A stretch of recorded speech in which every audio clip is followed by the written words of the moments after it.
you think about raising children and having discipline and all the things you need to teach a child at home.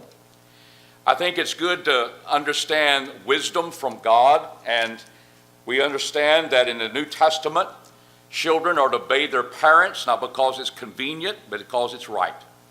And that's something solid to get across to our children, that this is something you're doing because it is right to do that, and to teach them, do what's right instead of what's convenient. Do what's right instead of what's easy. Do what's right in the sight of the Lord. And we also notice as the children are to honor their parents, that it has the first law with a promise, and we'll see about that this evening. But then it says, fathers, provoke not your children to wrath, but to nurture or bring them up in the chastening and admonition of the Lord. There's that discipline that's taking place in the home. Bringing them up, we have responsibilities to raise them in this context of the discipline and the admonition, the warnings of the Lord. And then it ceases. It's, well, I'm going to raise my family. I'm a father. I'm going to raise my children, and I see that's where I need to go. But sometimes practical details we don't get a hold of. And yet I think we see them in Proverbs.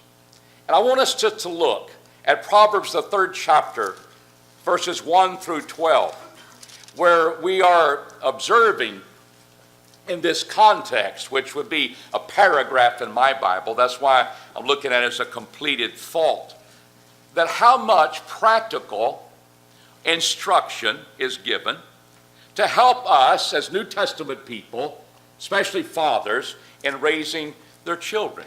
And I want to look at that with you this evening, to see how varied it is, to see what areas of life in the home you are to be directing, and what your attitude and action should be. But I think it would be helpful to fathers as they think about, all right, I want to have wisdom. And it's interesting that in the Proverbs, you're not just having theory and having wisdom revealed, but it's very practical. It is something that can be practiced and must be practiced. Wisdom is not just theoretical thought, but it is submission to God's plan and God's will, and we carry out that wisdom as we apply these principles in the home. The first thing we notice there is very much a parallel in Ephesians 6 and verse 1, where the wise man says, my son, forget not my law. Now, this is not God speaking about his law, but it's a father speaking about my law, because he's going to talk about Jehovah in a little later. He says, my son, forget not my law, but let thy heart keep my commandments. For length of days and years of life and peace will they add unto thee. When you think about this is the first law of promise, that your days will be long upon the earth, as we see in Ephesians, the 6th chapter. And in the Jewish setting, that was literally true. One of the interesting things that you can take the Old Testament and you can go through the 10 Commandments, and you'll find the death penalty connected with every one of them. And every one of them violated in the Old Testament carried the death penalty, and they carried it out. And one of them is you're not going to honor your father and mother. We see an example of that in Deuteronomy 21. I want you to think of this sight, this particular moment, especially in the lives of the parents. I think it would be so sad. I think it would be a very fearful thing with the son that's in this condition. And yet God commanded this. If a man have a stubborn and rebellious son that will not obey the voice of his father or the voice of his mother, though they chasten him, discipline the boy, and he won't change, will not hearken unto them,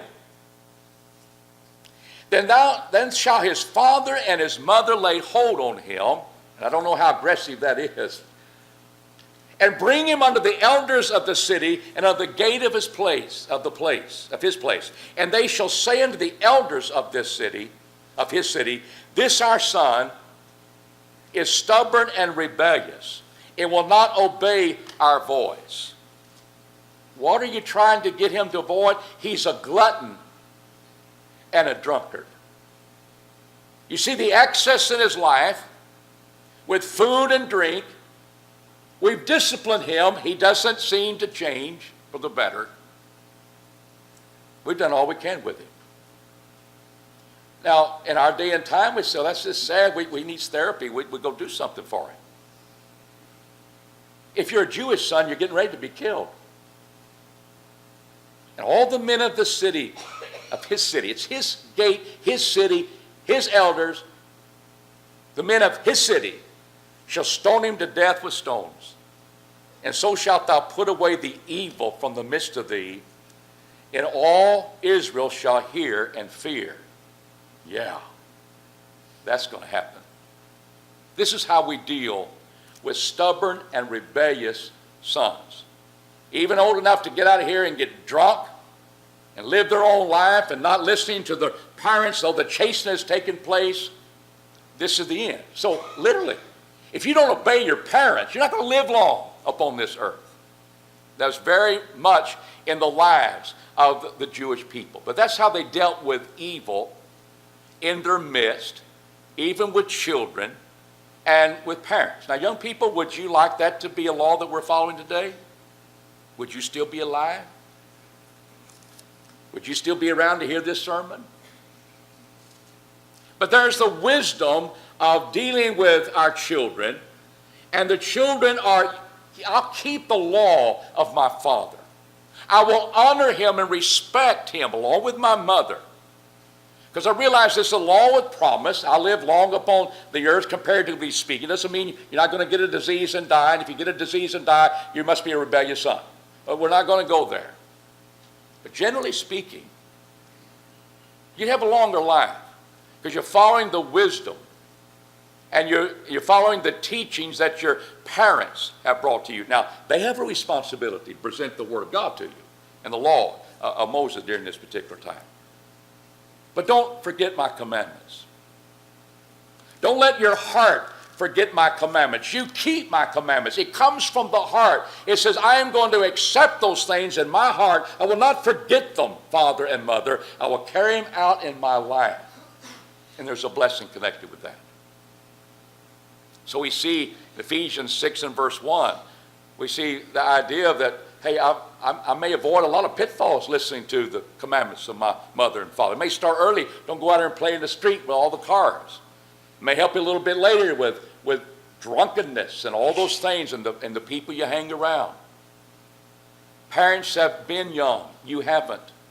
They know what it's like to have peer pressure. You haven't yet. You're dealing with it. And they lay down these laws, and we've got to submit to them. Now, look at the second part.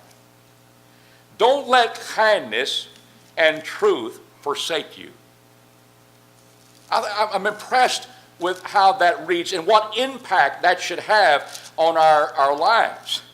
When it says, let not kindness and truth forsake thee. Don't let those things desert thee. Why would they be deserting me? It's the fact that they can flee by you. They can leave you alone. And you don't let them. What do you say? What does he say? Bind them about thy neck.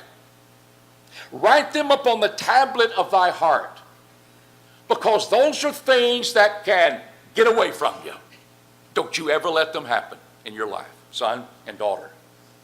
And what are they? Kindness and truth. Oh, truth could be, I'm going to be faithful to mankind as well as being kind to mankind. That's fine. But truth is also, in an absolute sense, thy word is truth, oh God. And here's our relationship with God and with man. Now there's an area where fathers can work in the lives of their children. Because what does he say here? Don't let them get away from you. You bind them about thy neck, write them on the tablet of heart, so thou shalt find favor and good understanding in the sight of God and man. Well, that just about completes my life, Dad. Thanks. That's two areas of life living. I'm living before you, oh God, and I'm walking among men. Got any other thing? Am I going to find favor with my dog, my cat, my animals? In reality, you will. You'll treat them fine. But finding favor with God and man. Now there's an area. How are we going to interact with the world around us? Children are growing up. And a lot of times children are very bashful at a young age. And that may be healthy. But it's kind of tough when you're a preacher. I remember, I'm not trying to embarrass Alicia because she's fine, but when she was little here, when we first moved here, she wouldn't talk to people. She was kind of reserved. We go, now you go talk to those people. We teach her, look them in the eye, shake their hand, you smile, all those type of things. And she grew out of that. And she's well adjusted. But there are times when younger children don't, and you kind of work in that area. But here is the area of character where you're going to follow truth. Here's what God wants me to do, and I'll find favor with him. But isn't it interesting that when you're dealing with mankind, the one characteristic that stands out as being a blessing to others is kindness. Do you see a lot of kindness in our world today? See it on the freeways? See it at go to four-way stop signs. Who goes first? I don't see much kindness there. Sometimes we see it. Waiting in line. And I see it. People, some people are just kind, but we're talking about kindness is something that says, it's not about me. It's about you, but it's not just about you. It's striving to be a blessing where you're not going through pain at that moment in life. I have a kindness, and there's a meekness that's there. I'm in control of myself, whatever the situation is, but I'm looking in the sense of gentleness and of kindness, not to bring you hurt at all. And there's a lot of times when people need that. Waiting in line, kind of observe what they've been doing and what they've been trying to do. Maybe you see someone in the hospital. They've been trying to get a Coke for maybe 30, 45 minutes, waiting on people in surgery. And the money doesn't work. Their dollar bill's too messed up. What do you say, are you observant enough to say, you know what, I got a buck. Let's try it. And they've been wanting a Coke for about 45 minutes. You make their day. A little kindness. Because you are observing and seeing how can I show a gentleness and kindness toward other people. There's so many ways of applying that. But we have to be mindful of these things. And you think about Jesus growing in wisdom. Luke 2 and verse 52, look where he found favor. As he was growing in the wisdom of God, as a young age, he's advancing in wisdom and stature and in favor with God and men. You think he was learning kindness and truth? I'm not letting them get by me. I'm putting them around my neck. I'm writing them on the tablet of my heart. He had parents directing him in those areas. That he found favor with men, not only with God. Truth can go by our wayside because we cease to have a love for it. That's what Paul's addressing in 2 Timothy 4, verse 3 and 4, where in times where people did not want that truth, the preacher was to be on standby. He's to be the one that has consistency. He's to be involved in preaching that word, being urgent in season, out of season, reprove, rebuke, exhort with all long-suffering and teaching. For the time will come when they not endure the sound doctrine, but having itching ears will heap to themselves teachers after their own lust. This is what we want to hear, and a preacher will scratch it for you. That's what some preachers will do. Why? Because they don't want the truth any longer. They're turning their ears from the truth in verse 4 and turning aside into fables. And in the home, the father said, don't you ever let the truth of God's word forsake you. That means desert you. You grab it. You latch hold of it. Make it dear to your life. And do the same thing with kindness. In Galatians, the 5th chapter, verse 23, we find, or verse 22, we find the listing of the fruit of the Spirit. These characteristics that show that the Spirit of God is really actively living and producing fruit in our lives. And then he says, here's the situation of application. Brethren, even if a man be overtaken in a trespass, ye who are spiritual, restore such a one. Who do you want doing that? Want the spiritual person. Person living right, doing right, obeying the commandments of God. The spiritual person is the one that has these characteristics. And in verse 23, he speaks of meekness before self-control. Some of your versions have gentleness. And did you notice that you restore one in a spirit of gentleness in verse 1? That's who we want. Restoring the person who's fallen away abruptly, quickly. A sin has overtaken him. He wasn't planning to do that, it overtook him. And you're there to bring him back whole again, or her back whole again. Who do you need doing that? I want someone that is meek, gentle, that realizes I could be tempted like that. I could go that way too. But bringing them back with a spirit of gentleness, that's that meekness that we talk about, that has self under control, that has enough humility to be observant. Here's what you're going through, and you're looking at benefiting them and bringing them back to a place of completeness. And they will never forget you for that. You'll be a person they could go to. That's what elders should be. That's what a preacher should be. That's what Christians should be.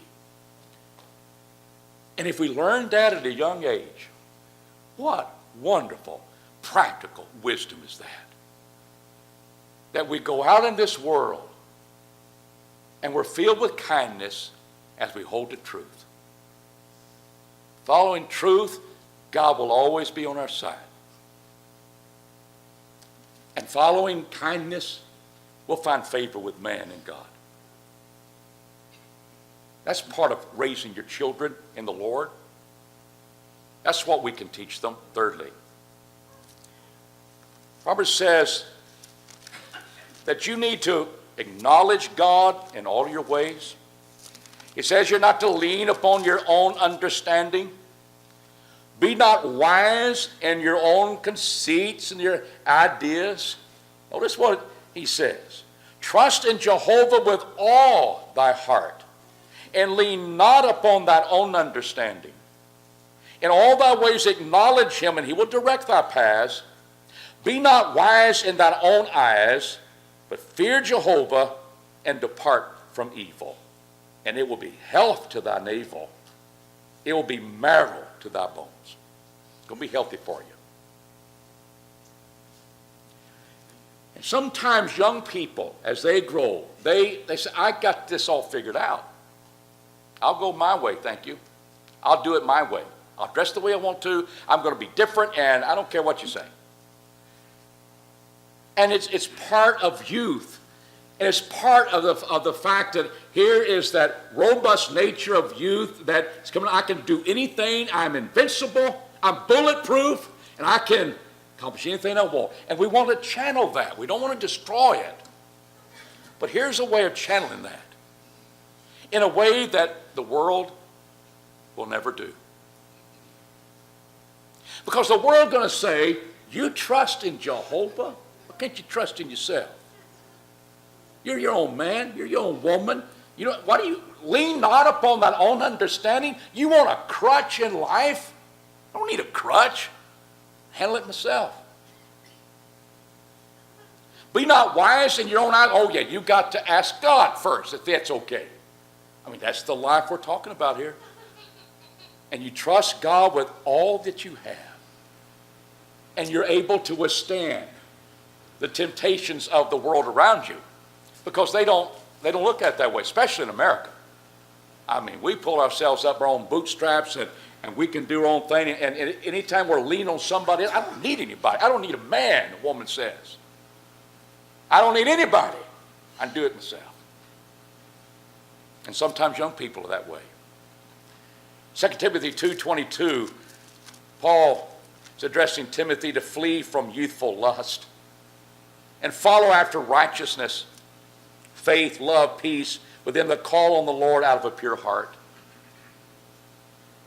And when we think about trusting Jehovah with all thy heart, we are building a foundation that we'll never regret.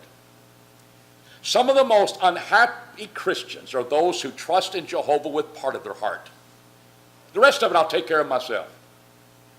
They don't cast all their anxiety upon God because he cares for us. They just cast some of it. What I can't handle, God, you can handle. I'll handle the rest. And God, I will acknowledge your ways a lot of times, but I think I've got the best plan out here. And in this particular area, I will do what I think is best. What will make me happy? I mean, it's convoluted. And it's for unhappiness and weakness, destruction. God says, you give me your heart, and I will give you a wise way to live. And when you read through the Old and New Testaments, young people, and you apply the principles of God, you're going to avoid a lot of the pitfalls. Proverbs 1, you're not going to follow the crowd to do evil. When everybody says it's going to do, we're going to make money to kill people and have the thrill of seeing them go alive unto Sheol. You're not going to do that, son. What they're doing, they're waiting for their own death. And you're going to avoid that. You know, people in gangs today, when they get to be in their 30s and 40s, most of their friends, when they were in the gang, are either dead or in prison. Dead or in prison. They don't see the 50th birthday. Why is that? They don't follow Proverbs 1. Proverbs 7, many a young man has ruined his life, and the idea of fornication and adultery and sexual sins and sexual perversion, and get addicted to those things. Proverbs 7 says you avoid those things. Paul says in Corinthians, you flee fornication. And you flee it. When it said, well, you're not a man. Flee it. Joseph did. He's quite a man. And you trust in Jehovah with all your heart, and you avoid the end result that you destroy yourself. And you deal with alcohol in Proverbs 23. Don't look at it when it's sparkling. It looks good in the cup. You see where it ends. And all those three things, God tells you the end from the beginning. It says, here's the experiences. And here you got a dad and you got a mom that's teaching you these principles, and you realize I can give my whole trust in Jehovah. And I'll not be wise in my own eyes. Oh, I am bulletproof. That won't happen to me, being a gang. I'm not going to end my life early. I'm not going to ruin my life with sexual sins. I'm not going to be involved in the drinking, the drunkenness, and do foolish things. I'm above that. And then you find yourself practicing it, and you follow the same route as everybody else.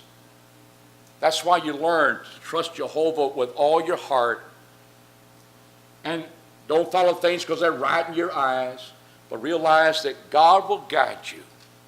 It will be healthy to you. It'll be healthy to you because you've acknowledged that. That's an area where you can just keep coming back, parents, and coming back to it to find the wisdom of God of how we handle certain things. That's part of raising them up. That's some application that we can have in our homes that the wisdom of Proverbs gives us. He speaks about our possessions too. Here's a father, not a preacher or an elder. Here's a father instructing his son about his substance. I don't know if he's got a paper route yet or mowing yards or he's already got his land to farm. Don't know. But he says, honor Jehovah with thy substance and with the first fruits of all thine increase. So shall thy barns be filled with plenty, and thy vats shall overflow with new wine. Now there's an area. Where did you learn how to deal with your money? I remember in school they taught one week or so, get a savings account. Well, how's that working out for you? Still got your savings account? You're not paying too much now, and all those type of things, but it was discipline and saving. I remember putting certain little change in there every week and see it build up. And we don't find the New Testament, teaching in these areas. This is what takes place in the home and where fathers can help. But one of the areas where they can help, you honor Jehovah with your substance. And we would think about our money. They were to give the first fruits. Exodus 23 and verse 19, when the crops come in, they were to give the first fruits of their crops. They were to give that to the house of Jehovah in the tabernacle, Exodus 23:19. I give first to God. He said, well, I just don't know if I'm going to be blessed too much. God will fill your barns with plenty, and thy vat shall overflow with new wine. And when the Old Testament people, as they got older and they're on their own and they lived their life, they wouldn't do that. They give God things that are left over.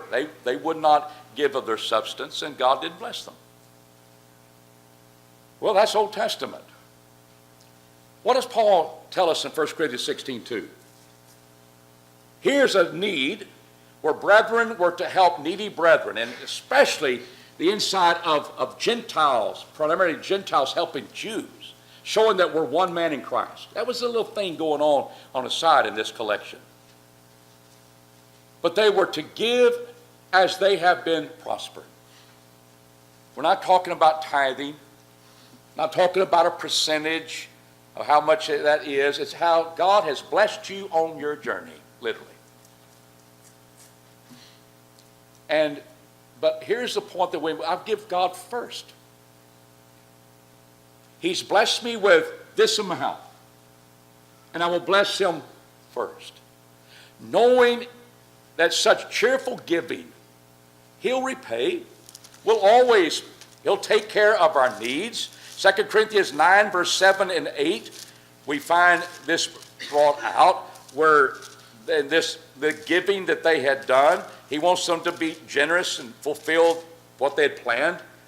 And he says in verse 7 and 8, let each man do according as he purposed in his heart, not grudgingly or necessity, for God loveth a cheerful giver. But God is able to make all grace abound unto you, that ye having always all sufficiency in everything, may abound unto every good work. As written, he has scattered abroad, he hath given to the poor, his righteousness abideth forever. And what we begin to see is that God will give you the ability to give more. Kind of the principle we find in God's Word. That's New Testament. He's going back to the Psalms as fulfilling the passage here. But that's the principle. Do you trust Jehovah with all your heart? Are you willing to give him the first fruits of your life, of your substance, and of your money? Where do you learn that? You're not going to learn that in school. But we can learn that in the home. And you know what? In our modern days, I hear all the time, I wish young people would be taught the principles of finance and money, how to deal with their money. And this is where a father can step in and say, I can help you. We're going to first give to God. And then there's some principles. Ecclesiastes 11 and 2. You kind of cast your portion to 7 or to 8. Because you don't know what evil is going to take place in the earth. He's talking about kind of not putting your eggs in one basket. He's speaking about the principle of diversification. He said, hey, that's the wise way to use your money. Yeah, it is. If something goes down evil over here, you're not hurt over there. Where can I learn that? Well, God just reading his Bible, a man reading his Bible can teach those principles to their children. We're going to take care of our family. We're not going to just blow all our money. We're going to save some, take care of them in those rainy days. But a father can teach their children about the proper use of money and of sharing God, but it's always a cheerful giving unto God. I'm going to give unto God first fruits. You ever thought about that? That's what a Jewish boy was learning. That's part of raising your children in a fine way. But there's discipline in this home. And it is very important how it is done. And it's very important how it is received. And notice that this is love that's being presented. And the world will never look at it this way either, but God does. Proverbs 3, verse 11 and 12, my son, despise not the chastening of Jehovah, neither be weary of his reproof. For whom Jehovah loveth, he reproveth, just like your daddy, even as a father, the son in whom he delighteth. Here's Jehovah. Sometimes he chastises us.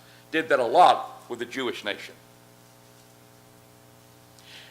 And how we're going to receive that is very important. Don't despise it, but receive it because it's coming from someone who values you, who loves you.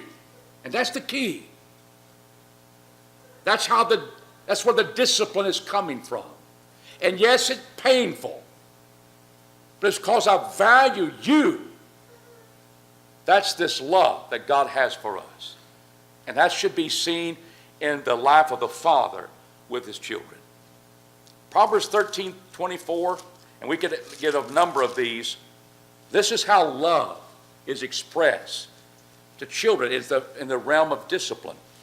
He that spareth his rod hateth his son, but he that loveth him chasteneth him betimes.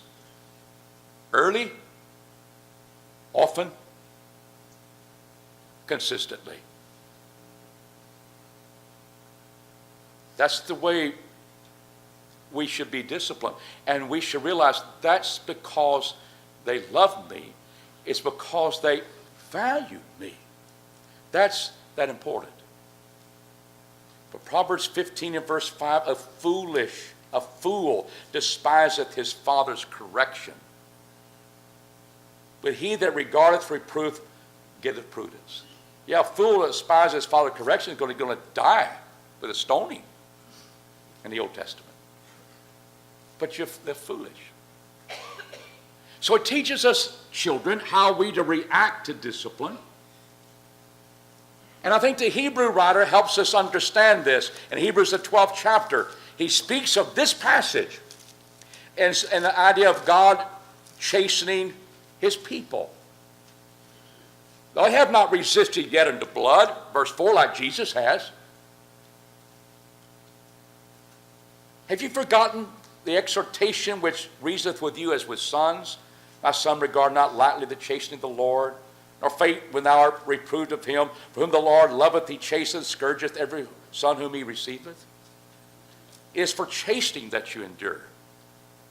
God dealeth with you as with sons. For what son is there whom his father chasteth not? But if you are without chastening, thereof ye have been made partakers, then you are bastards and not sons. Furthermore, we had our fathers in our flesh to chasten us, and we gave them reverence. That's how we're to react. Shall we not much rather be in subjection to the Father of spirits and live? For they indeed for a few days chasteneth as seemed good to them, but he for our profit, that we may be partakers of his holiness. Here's the blessing coming. All chastening seemeth for the present to be not joyous but grievous. Yeah, it hurts. It's painful. Are you doing that? Yet afterward it yieldeth peaceable fruit unto them that have been exercised thereby, even the fruit of righteousness. So here is God chastening those whom he loves, bringing forth through this chastening, this exercising, to bring forth fruits of righteousness.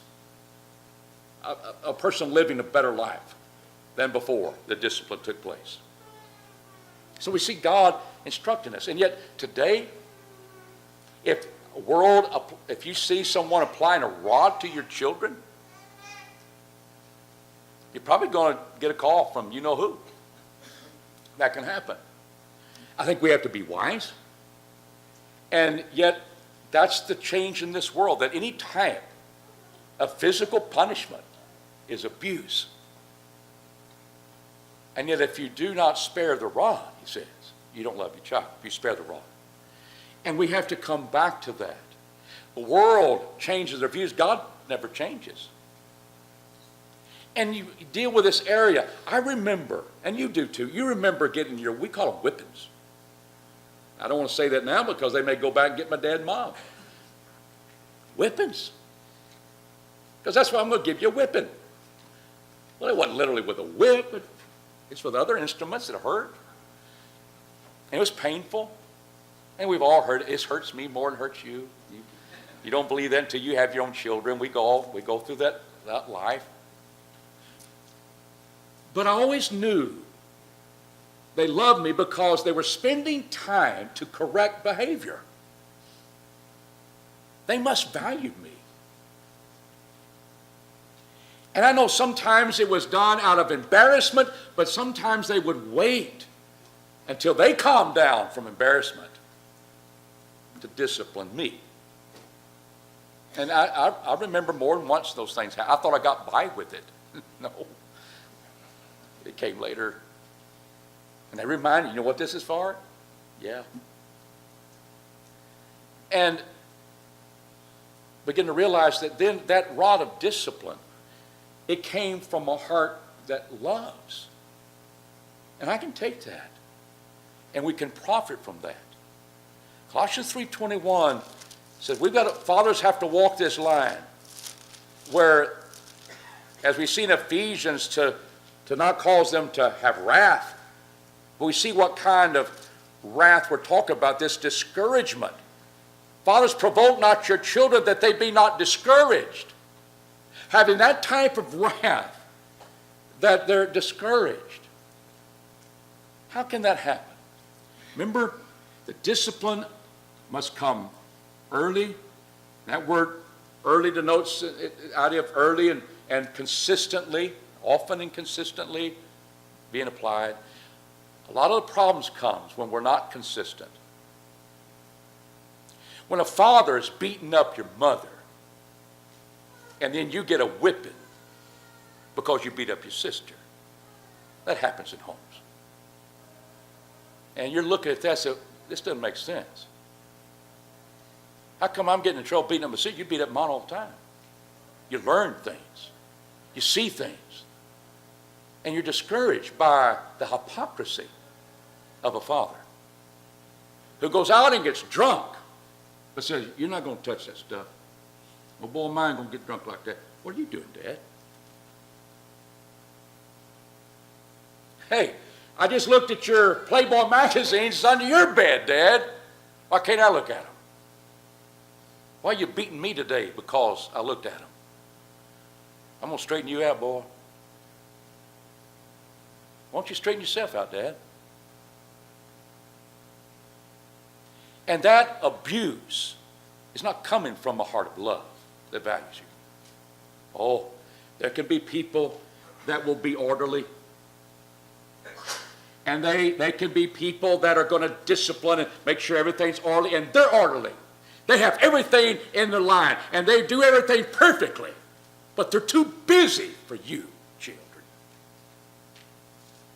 They'll give you what you want, but you never see them taking time to be with you, correcting, talking about things, guiding in the right ways. And ladies and gentlemen, you spend time with things you value. You do. Had a 54 Chevrolet It wasn't new. It was new to me. It was clean. It was polished. I spent time changing the oil, just babying that thing, because I valued it. And you spend time with people you value. And a lot of times we don't have time because we're busy with ourselves. But we're going to have orderly homes, we're going to have disciplined children, and they're going to grow up to be fine. They may grow up to be discouraged and angry. And they may not be very disciplined. Why? Because why should I value my time? Nobody else did. I'll just put off doing things. That's the way the mind works. People dealing with those in therapy all the time. The sins of the father. That doesn't make it right for a young person. So, well, my father did this and therefore I will live this way. We all have responsibility. But fathers, you can be there in creating discipline in the lives of people by saying, this is how we're going to live, and I'm going to give the example. And it won't make you toe the line. And also, they're going to always realize that when I do have to discipline, it's out of love and for your well-being, not anything selfish on my part. And children will sense that when you value them. And they will sense it when you don't. And all the money you give them, and all the gifts you give them, not make any difference. And this is part of having young people grow up to be well-adjusted, disciplined in their own lives, and showing that love to their own children in a very constructive way. There is abuse. There is physical abuse. Yes, you can kill a child with a rod, even though the proverb says you can't. Because why? It's always coming from love. And that's the discipline that needs to come. We can have, in football, we can have rules that say that's unnecessary roughness. But you can hit that guy hard and put him on his back and it's legal. And getting a spanking is violent. It hurts. When it's coming from a heart of love, it's constructive. And we've got to live in this world where the world boo-hoos that idea. We've got to live and be very cautious in things. We may have to change how we discipline, but we need to be disciplined, discipline ourselves, discipline our children, understanding it's coming from love, spend our time building them up instead of just tearing them down. All that's a facet of our lives as fathers, especially as fathers, but as mothers. And we said, do not despise, child, the discipline of love. And that's what parents are giving. What have we learned this evening? We've learned practical wisdom for the home. I can look at Ephesians 6, 1 and 2, Colossians 3. I said, well, I got to bring them up, and I've got to, nurture them, bring them up in the chastening admonition of the Lord. I got discipline in there. I got all that going. But could you help me with some areas? And look how many faceted this wisdom is in our home. You're going to learn to submit to authority very early. And that'll help us submitting to the authority of the Lord as we grow up. Because that's always the proper standard. And the first thing that we learn about authority is submitting to our parents. Because it's right as they guide us in the ways of the Lord. And we're learning that, and we're realizing that. Yes, you can explain why you said things, and you can give all that explanation, but the bottom line is that you do it because I said so. You need to obey me. They need to learn that. Secondly, I'm going to be interacting with people around me. I'm not going to be a recluse. I'm going to be out there in this world, and I'm here to serve God, and I'm here to bless others. How do I do that? You do not let kindness and truth forsake you. Don't let them desert you. Grab them. Because all of a sudden, you're going to be finding favor with God and men because you've learned kindness and you follow truth. You don't fall this idea, well, you just want a crutch. You trust Jehovah with all your heart. You don't lean on your own understanding. especially when we're young. We don't know all the variables. God knows the end from the beginning, and He's told us about it. Don't fall in those pitfalls. I give God my heart, and I'm not going to have youthful arrogance. So I'll do it my way. No, God, I'm going to let you guide my life. And you'll never regret it, young people. That needs to be taught in the home. Honor God with your money, with your substance. Give to Him. He'll bless you. And you profit. Don't despise it. You profit from loving discipline. And we as fathers, we as parents need to be practicing the loving discipline. We need to be consistently practicing the standard that we want them to follow, that we'll discipline them over. They see it. And when they see us fail, they see us get back up, ask God to forgive, and we start over again. And sometimes we say, please forgive me, child, for what I've done. I did wrong. But you're always striving to live by that standard and discipline your life. Ladies and gentlemen, you're talking about interaction with others, talking about your money, you're talking about the standard you're living on, what's going to be trustworthy in your life, and you're going to live a disciplined life. I think that's a lot of good things to have in your home in 2014. It's practical wisdom in the home, and I hope you'll profit from it. This evening, those of you outside of Christ, Old Testament was a tutor to bring us to Christ. It was overseeing our education because it says, hey, I'm a sinner. That's what the law taught me. And I've fallen short of the grace of God. And I'm a sinner and I need a Savior. And you have a loving God who gave His Son to die for you so you could live. And He said, I just want your heart and your life and your total being. A lot of times we don't want to give Him that. But you have to if you're going to remain faithful unto the Lord. And this evening, if you have not become a Christian, we encourage you to do that. And I just want to make a point. I think I'm speaking to an audience, not that we're perfect, but young people, you have parents that are striving to do exactly what we talked about this evening. They're not abusive to you. They're trying to be consistent with raising you. They're striving to honor God with their substance. They're being kind to people. Watch them. They're adhering to truth. You have a marvelous, marvelous opportunity to see what a home is like. They're doing all they can to bring you to Jesus. Don't despise that. Don't reject that. Because that's what the Lord wants us to do. And not just to have healthy homes here, but to prepare souls for what's really important, going to heaven. Don't let that pass by. Don't let heaven forsake you. Grab a hold of it. Obey the gospel as we stand and as we sing.